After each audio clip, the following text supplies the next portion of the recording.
Good morning, everybody. Welcome to my home studio. I'm working on my coil pot today. You guys should be wrapping up. We're just about ready to start some new content. So on Monday, April 6th, I will be giving you all new content.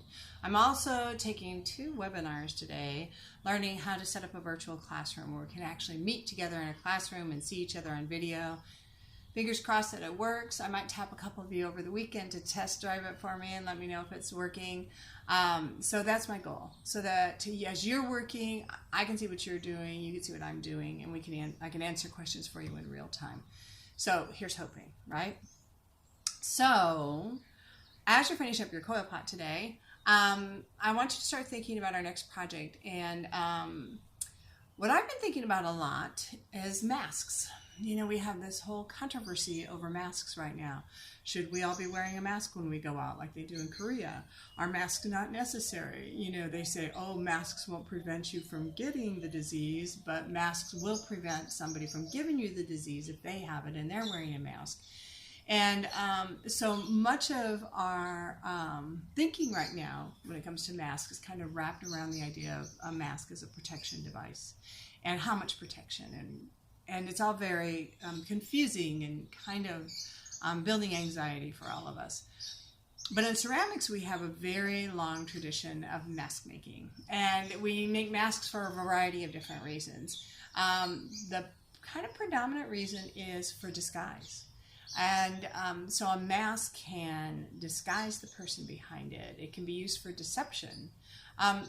But we also have masks that we use to maybe elucidate what we're feeling inside that we don't show on the outside. And that's kind of the lane I want us to go into right now, or to think about. I'm going to give you some options, okay?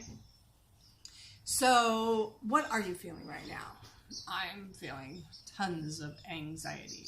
I'm not sleeping well. Yesterday they announced that we weren't going to be able to get back in the classroom for the rest of the semester, and I found that very upsetting, and I couldn't sleep last night. And so how are you feeling? Are you feeling anxiety? Are you feeling fears? How can we take those feelings and put them into this mask? Do you want to make a mask that shows that anxiety and shows that fear? And what would that look like?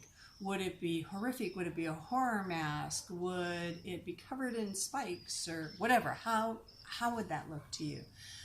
Maybe for you this has been a really peaceful time. Maybe you're just really enjoying being at home with your families and having all this great family time, and it's kind of relaxing because you've been having like this crazy busy schedule up to now with school and family and work and all these other obligations, and all of a sudden you're like, hey, I'm reading books and watching movies and I'm good.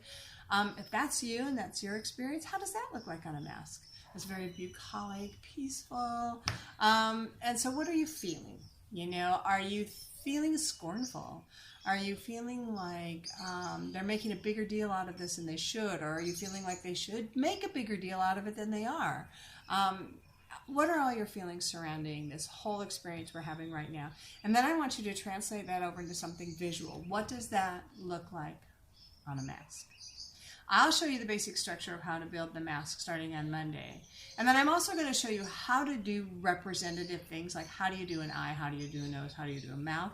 But in no way does this need to be representational. This can be completely distorted, completely stylized. You can go anywhere with this. And as a matter of fact, I think the further you go, the more fun you're going to have with this. I have some notes here, so I'm just going to check them really quick. Oh, you know, the other thing I want to talk about was, for a lot of us, our roles have changed a lot lately. I was a teacher, and I now kind of had to become a techie, which I didn't think I'd have to do with video editing and now creating a virtual classroom. And these are just really things I didn't ever see coming down line for a ceramics teacher, and yet here they are. Maybe you were a student who had to become a teacher. You've got children at home and they're not going back to school, and it's your responsibility now to be a teacher. So that's another thing you can think about, is changing roles. So is the mask you're wearing the teacher mask, or is it the student mask? Is my mask a teacher mask because I don't know, I feel less like a teacher?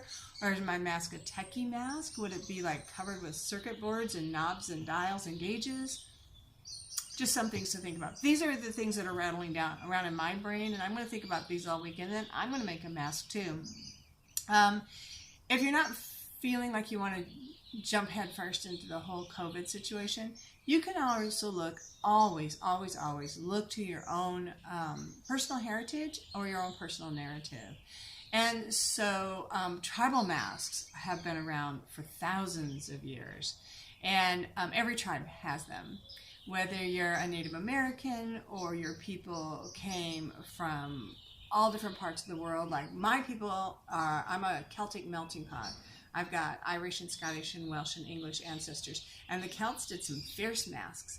And maybe if you can't specifically find masks of your culture, you can just look up artwork of your culture or mark making or symbology. And like, you know, the Celts were really big on Celtic knots and things like that. I also have a bit of a Druid background that I could draw from because of my cultural heritage. And so I could look at, you know, they were tree worshipers and they had their own language. And so those are some of the things you can always pull from your cultural past. And you can find a place where all those things marry together too. That's up to you. So that's what I want you to work on over the weekend, is ponder these things, kind of twist them around in your brain a little, start doing a little bit of doodling on paper, and then we'll get started with those on Monday. Another thing I wanted to mention too, I've been taking all my scraps and just throwing them into this Tupperware as I'm finishing up all my projects. All my dry scraps just go in here and I throw water on it. I don't cover it, but I can leave it out, which if you can't leave it out, of course, you're going to have to snap a cover on it. But if you leave it uncovered and it dries out, just throw water in it and start all over again. It won't make a bit of difference. And then the last thing I want to talk to you about is my coil pot. So I decided to go figurative on this, and it was really dry. So I got it wet. I got the whole thing soaking wet, and I wrapped it up really tight. And then I got it soaking wet again, and I wrapped it up really tight. And so now I've got it back to where it's still hard leather, but it's malleable enough, like I can paddle it and stuff, and it won't crack. So I added a coil onto the top. So I scored it and slipped it, and then I put a fresh coil of clay up here. What I'm doing is I'm going for a figure here. So I'll move this whole thing into the camera a little bit better. So yeah, I'm going to kind of go for like a dress, hips, shoulders, and I'm going to finish this off, and then I think I'm going to make a lid, which is going to be the head. So that's where I'm going with it. Maybe you get to a certain point and you're done, and you want to know, well, how do I finish this off? One of the tricks that you can use is you can take a ruler, and whoops, that was not tall enough. You can take a ruler, a yardstick, and this is 16 inches here, and so I can hold my pin tool at 16 inches, and then I can go around and I can just poke a hole at 16 inches all the way around, and then I can connect those dots, and that way I can get it fairly level. When I cut it with my pin tool or my knife, it's going to be a little raggedy, so then I'm going to grab my Sureform. I'm going to Sureform that edge, and I'm going to clean it up, and then I'm going to Sureform this whole surface. I'm going to take my drywall sandpaper, I'm going to sandpaper it. Inside, if you can get in there with a Sureform, yay, good for you, but most of you won't be able to, so inside you're going to take your metal rib, and you're going to get inside, and you're going to scrape, and you're going to scrape, and you're going to clean that whole thing out on the inside too. And then I want you to think about carving it or sprigging on it. Or you could add handles or spouts or lids or anything like that. You could change it into a vessel. So you can do whatever you want with it. You can make it sculptural, but just go ahead and get those finished. And if you're going to carve, remember, all you need, here it is, 19-cent big ballpoint pen. It's a beautiful carving tool. Wait till it gets really hard leather and carve it. It'll carve up beautifully. I usually carve one pass. I sand off all the crumbles. I carve one more pass just to clean it up, get all the crumbles out, and make a nice line. If I wait till it's nice hard leather, I usually only have to do 2 passes. Don't get sucked into doing it too soon. If it's soft and you go to do it, it's just a mess. And you just push up these big furrows on either side that all have to be cleaned up later. I know from experience because I have no patience. So be more patient than I am. Take my word for it. It's just not fun if you get started too early. So wait till it gets to a nice hard leather stage, and then go ahead and start carving it. or embellishing it in whatever way you want. These are all the same decorating techniques that we used on our spheres, except for, of course, we won't be working with the colored slips or underglazes unless you bought some underglazes for yourself at home, which you're not required to do. But if you did, you can go ahead and use those. And for the rest of us, we will be doing carving, piercing, and sprigging to finish off these coil pots. So I hope you all have a really great weekend, and hug somebody close to you. Google Hangout or Zoom your family and friends and tell them that you love them. And we will see you back here on Monday, and we will start building our masks.